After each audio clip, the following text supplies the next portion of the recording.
I'm Erin Levin, and you're watching Women Are Saving the World Now. This is huge, huge. I get to meet amazing people every day through my work, and my two heroes at this time are Greg Mortensen, who wrote 3 Cups of Tea, and Jacqueline Novogratz, who wrote The Blue Sweater. And I got to meet Greg at CNN, and now I get to interview Jacqueline here. So it's really, really exciting. Thank you for giving us this time. The first question is from Lewis.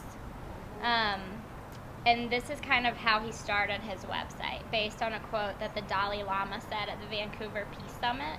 Oh, I was there. We figured. He said, "The world will be saved by the Western woman."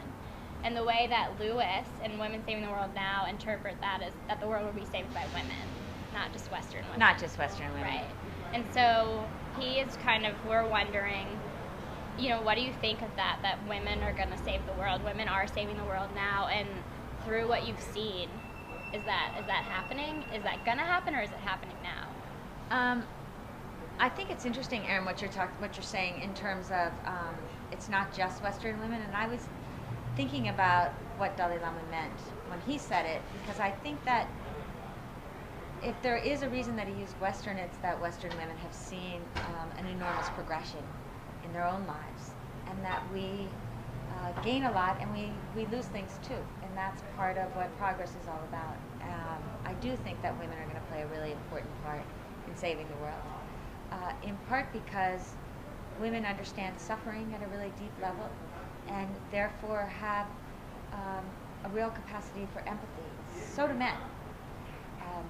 But in a way, because they felt excluded, particularly in the developing world, the solutions they often come up with are those that include. And those are the kind of solutions that we need as a world. I also think we need voices that are unafraid to integrate the feminine and the masculine. And sometimes that's a little easier when you're coming at it from the feminine side.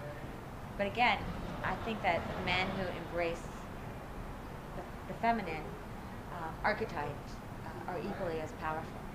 So it's kind of what we were talking about today, do you want to explain that, how the left brain and the right brain? Yeah, well, I really do think that one of the most important quotes that we don't hear enough is that love without power is anemic and sentimental, and that power without love is reckless and abusive. And we've seen both in our generation. The idea of you're with us or against us doesn't have a lot of love in it. On the other hand, oh, you poor people, I need to save you, doesn't have power for you or for them.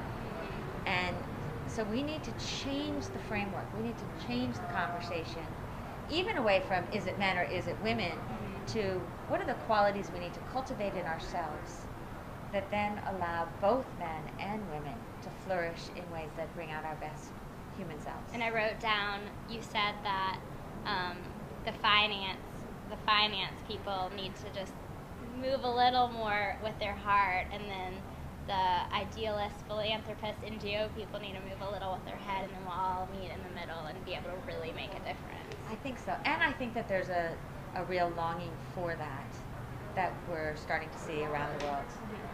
Awesome.